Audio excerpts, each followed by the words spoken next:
Okay, now we're going to be looking at how to do some basic editing. We'll look at how to trim and how to use the razor tool. And we'll also look at history menu in order to make sure that if we make a mistake, we can backtrack. Okay, so in the previous lesson, we learned a little bit about the screen parts. As I said, I think I find the assembly page to be, or the assembly workspace to be the easiest. The editing's a little bit more complicated. It gives you this extra window, but I don't think you really need it. I'm just going to go to assembly. Just want to talk about a couple things up here. So in your browser, remember the browser allows you to find your files. Okay, so I've got these 6 video clips in my browser that I can bring into a file into my project. But over here in project, so these are things that I've already done.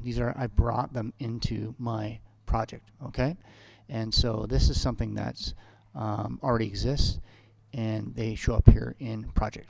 Okay. So what I'm going to do is I'm going to get back to my view here. So I'm going to open this up, and I'm going to open this up a little bit. Okay. The one thing you'll notice when you open these up is we're going to get a few more tools here now. We're going to get keyframes for video and audio, and those are going to be important later.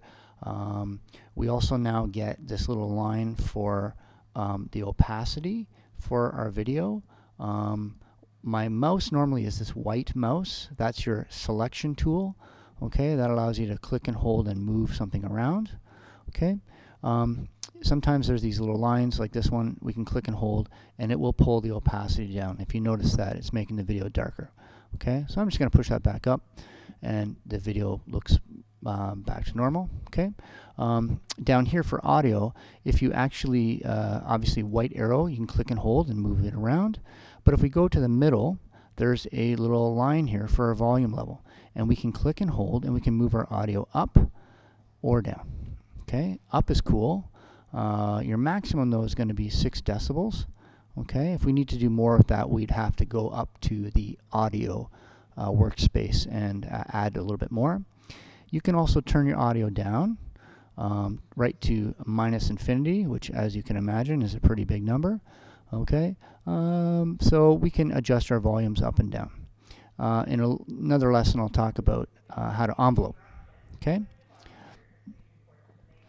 When you put your mouse to the end of a file, you'll notice it switches over to this little red trimmer tool, and you can click and hold, and you can take away video clips at the end of your project. Okay. Did you see the little timeline that was happening there? As I move across, you'll notice in your preview screen that you're going to get the time. So if, let's say I wanted this to be exactly 20 seconds, then I could actually trim off the final end and make sure it is exactly 20 seconds. Okay. The one thing you'll know is if you pull this over this way, it's going to stop at the point at which the video ends. Okay. You can't make this last longer unless we do an effect. I'll show some of that in another lesson, but basically you can trim it in this way.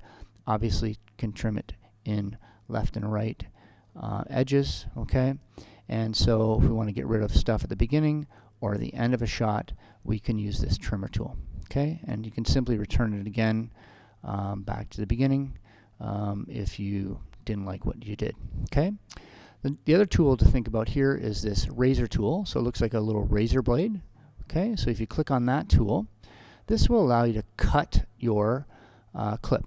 So I can cut it here, click, click, click. So a single click will allow you to remove pieces as you need. Okay, you can right click and you can cut them out if you want. Okay, you can you can click and move it and slide it around if you wanted to change the order of your project. Okay, or if you simply wanted to get rid of a piece, you could definitely obviously cut it, and you can push your video back together. Okay, so that's some basics about editing using the trim tool, using the razor tool to cut. The last thing I want to show you is if you do make a mistake, you're going to have to go to a window called the history window. And the only problem with that one is you have to go into this workspace here, editing. Okay, if you click on the editing workspace, and it's going to give you the 4 windows, and we click on this double arrow here. Here is the history window.